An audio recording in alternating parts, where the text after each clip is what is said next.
नावाच्या कारणावरून ट्रक चालकाला मारहाण करत असताना एका पोलीस कर्मचाऱ्यांनी मज्जाव केला।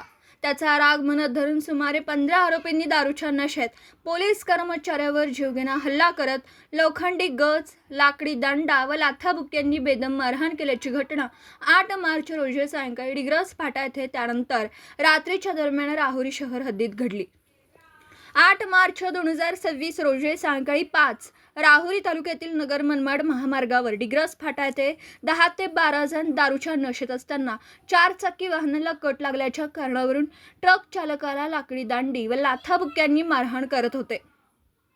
त्यावेळी राहुरी पोलीस ठाण्यातील पोलीस हवालदार विकास रंगनाथ वैराळ हे त्यांच्या 4 चाकी वाहनातून नगरकडून राहुरीकडे येत असताना त्यांनी सदर प्रकार पाहिला।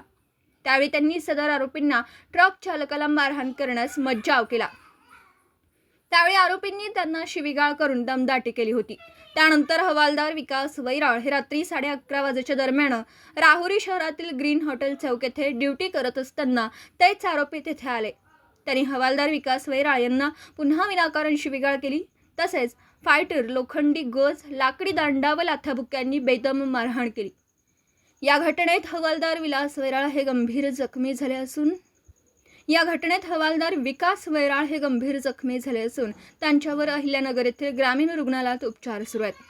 त्यांनी दिलेल्या जबाबावरून राहुरी पोलीस ठाण्यात आरोपी खंडू काळे, वैभव तारडे, संतोष काळे सर्व राहणार बुरुडगाव, तालुका, जिल्हा अहिल्यानगर तसेच महेश डिमसे व अनोळखी 11 इसम अशा एकूण 15 जणांवर गुन्हा रजिस्टर नंबर 220/2026 भारतीय न्याय संहिता कलम 109, 119(1), 118(1), 189(2), 191(1), 191(3), 190, 115(2), 351(2), 352 प्रमाणे शिवीगाळ, दमदाटी, जीवघेणा हल्ला व सरकारी कामात अडथळा आणल्याचा गुन्हा दाखल करण्यात आला।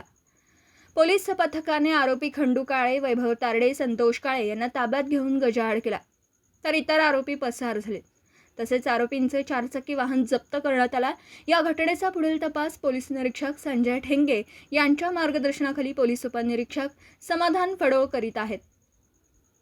दीपक साळवेसह योगेश पवार, न्यूज 14 राहुरी।